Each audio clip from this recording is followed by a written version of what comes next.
यौगिक परंपरा में कई अवसरों पर मौन धारण किया जाता है। इनमें से एक है मौनी अमावस्या।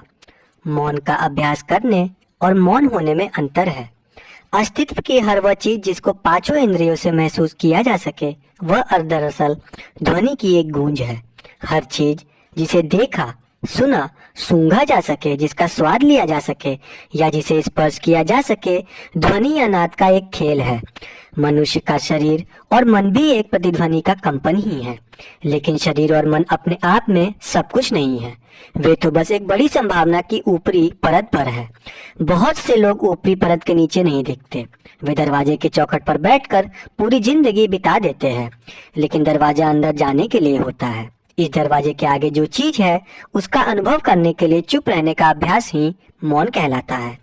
अंग्रेजी शब्द साइलेंस बहुत कुछ नहीं बता पाता।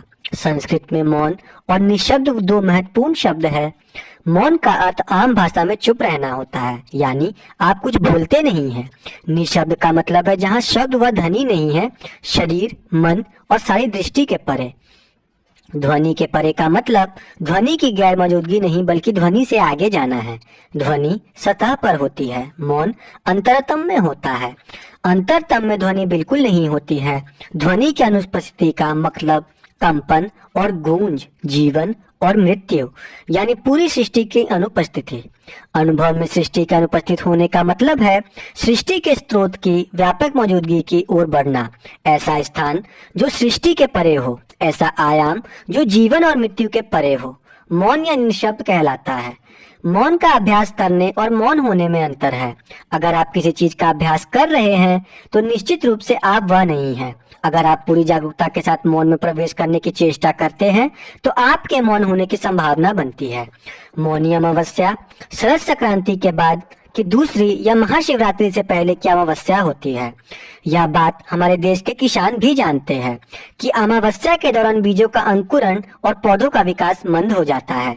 किसी पौधे के रस को ऊपर तक पहुंचाने में बहुत मुश्किल होती है और ये सीधी रीढ़ वाले इंसान के साथ भी होता है। खास तौर पर इन 3 महीनों के दौरान संक्रांति से लेकर महाशिवरात्रि तक उत्तरायण के पहले चरण में 0 डिग्री से 35 डिग्री उत्तर तक के अक्षांश में पूर्णिमा और अमावस्या दोनों का असर बढ़ जाता है। इंसानी अनुभव में समय की धारणा बुनियादी रूप से सूर्य और चंद्रमा की गति से ही आई है। यह चुनाव हमें खुद करना है कि हम काल चक्र की सवारी करें या काल के अंतहीन चक्रों में फंसे रहे।